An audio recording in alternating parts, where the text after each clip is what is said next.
So the next speaker we have is Dr. Viveka Kalidasan. She has been recognized as MIT's in MIT's technology review as top 35 innovators, and she's also recognized as the top 100 female innovators in Singapore.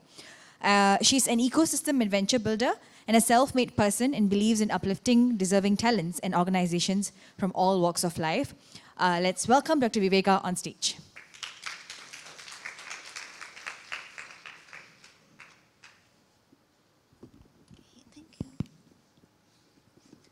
Okay, thank you so much for having me here. Thank you so much, Bala, wherever you are. Yeah, Bala. Okay, thank you so much. One thing I felt very unique about the audience here is I am used to doing a lot of events, launching a lot of brands, but the audience is always, a part of Industry 4.0, a part of MedTech ecosystem, whatever the event is about, right?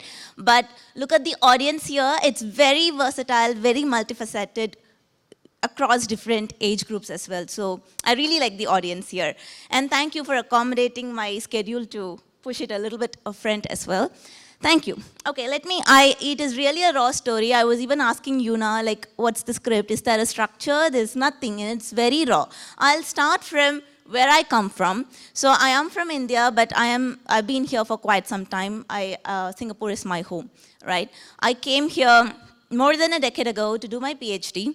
Before I came here, life was very smooth. My parents for the daughters that we are, we were not daughters, we were children. There was no bias of raising a girl versus a boy. If they had two sons, they would have done exactly this, or maybe little lesser. They made sure that they gave us every opportunity possible. I believe that when I leave the stage, what you would have got through me is making use of opportunities, gratitude, and also commitment. These are the three elements of my life which I follow till today. And I particularly like this raw story concept because I am not used to crowd. People who know me might think I'm a very networking person, but I'm not. I like to meet people one-on-one. I like to listen to stories, and I also like to share my story. Thank you for giving me a stage to share my story again. So when I came to Singapore, I was this first person from both sides of my extended families to go abroad to study. People went out for work, but not for study. When I came here, my PI, my principal investigator for my PhD, he told Viveka, you're very smart, that's why you're here, but you should also remember everyone else here is also smart. Me being this high achiever, I thought, yeah, okay, fine, whatever. But my grades were super low. I'm not a mathematics student, but NUS has a very aggressive system of grading people. So I was almost about to be thrown out of the university, almost, right? Today, I've been recognized as one of the distinguished alumni of NUS, but back then in 2012, it was very difficult for me. I had to work through nights. Steve, you had to keep a certain level, Oh, my parents sent me here. All my relatives are looking at me, The first girl to have gone abroad to study. I can't afford to lose. I can't afford to go back as a failure. Today, I could think, if not this, there's something else. But at that point, as an ambitious student, I was like, no, I won't give up.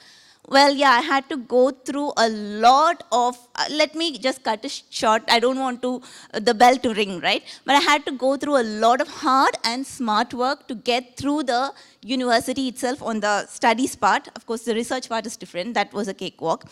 And after NUS, I went back to India thinking that, I'll become a social entrepreneur or whatever. But then, India was not ready for the upgraded version of me, I would say.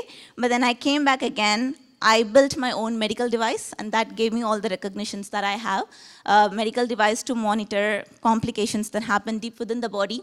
If you look at me, I wouldn't come across as a person who has done all this, but I try to keep it that way. I remember going to a conference, and the people in the reception told, you're too late, the conference has started already, but I told, excuse me, but I'm the keynote speaker here, right? I take it as a compliment because people think I'm so young to be a keynote speaker. Fine, no problem. So I came here, I developed a medical device, all that was good. And then I was going through a very complicated pregnancy journey. If you look at me again, if you look at anyone here, each one of us will be having something or other happening even now there's something happening on a personal side of it, but we wouldn't know. We have to listen. We have to listen to the person to know what's happening, So I was going through a very traumatic pregnancy. At that point, I was sharing a panel with Mosgan. She's currently the Minister for Education and Manpower. So I still remember, I'm not sure if the pregnancy would continue. That was the scene in the morning. And in the evening of 2022 International Women's Day, I had to share a panel with Mosgan. I left home crying. I drove the car crying, but when you enter, you are like, yeah, fine, I'm fine, whatever, and then I see Mosgan for whatever, that's something about Singapore, people are very simple. If it had been anywhere else in the way, when a minister is coming, it's so much of power inside, but she was so down to earth. And then I told her, I shared with her immediately, yeah, I'm going through a traumatic pregnancy and all that. And she's like, yeah, okay, you don't look like that, but she is a mother of 3 girls as well and the first Brigadier General of Singapore. So she started sharing her story with me. And incidentally, that panel was about why there are less women in manufacturing space. I'm very active on LinkedIn, so you can find me on LinkedIn. So after the panel, I put it on LinkedIn. So that brought my next job to me. Someone in Israel saw that, I'm speaking about manufacturing. That's not even my background at that point of time, because medtech is my background. And he reached out to me to build Singapore's first Industry 4.0 focused accelerator. And he was so aware that I do not have a manufacturing background, but he was smart enough to recognize that I'm so much into the startup and the startup scene in Singapore. So yeah, I built Singapore's first Industry 4.0 focused accelerator, partnering with Enterprise Singapore and a US-based MNC. When I did that, I did recognize that it was a very challenging job. It was a one-woman show. What I thought was, at the end of this, if I do not have the baby, at least I would have an accelerator. Touch wood, today I have both, right? I have a beautiful daughter who is sick and who's being babysitted by my sick husband, because my whole family is sick now. But yeah, we all support each other. And and I also built the accelerator eventually, right? And that led to another. When Startup TN visited Singapore, I was taking them around to connect them with people. And incidentally, I ended up connecting them with a lot of people. But incidentally, Startup TN ended up connecting me with Dr. Chinnu because it was a commitment. 5 days I was with Startup TN people. I think some of you might know here. It was like 5 days I did not even meet with my baby. I was always there for her. She goes to infant care, but when she comes back home, I'm always with her. But it was like so crazy. It's like, why? Sometimes you think, why are you doing what you are, like, what do you get out of this? I never thought that whenever I met with people. Why am I meeting this person? Sometimes my husband even asks me, like, why are you doing this? What do you get out of this? Never in my life I asked that question, because every human being has something or other to teach you. That's something that I strongly believe in. So when Startup TN was here, I was with them 5 days crazy. I did not meet with my daughter at all. And then in the evening, the CEO invited me for a dinner. I was so tired. I had not met with my daughter. I just saw my daughter, went home, saw my daughter, and then I came late for the dinner. That's where I met Dr. Chinnu, and now I'm one of the board members of SAKI, Chamber of Commerce. So one thing leads to the other. So when I did this for Startup TN, I didn't know that it will connect me with Dr. Chinnu, right? So it's like grabbing every opportunity that was given to me. That is my greatest strength, and commitment towards making that opportunity happen is something that I do as well. And after that, when I was doing the Industry 4.0 Accelerator, I saw that there was no one woman founder, investor, industry partner that I met with. So now I'm building a Industry 5.0 Women's Accelerator, especially to support women in this field. Industry 5.0 is nothing but automation and digitalization with sustainability, human centricity, and resilient angle to it. And I strongly believe these 3 are not just the characteristic features of Industry 5.0, but also women. They are more human-centric, they are more sustainable, and they are more resilient, right? So yeah, so that's what I'm doing, and I'm also helping startups from everywhere else in the world come into Singapore to capture the APAC region, and also from Singapore expand into the global, reach out to the global people. So that's what I've been doing all my life. So yeah. I am very happy to share my pregnancy. I always tell people, oh, I had a very traumatic pregnancy journey, and I never ever shied away with it, right? When I was going through pregnancy, I also built an accelerator, and it was a very rewarding journey. I met with a lot of people because of that. And whatever I am today, it is because of my parents. So everything I do, I start with gratitude. My parents could have raised us in any way. We come from a very, my parents are doctors, but still we are from a very middle class family. They could have raised us in any way, but they chose to give us the wings.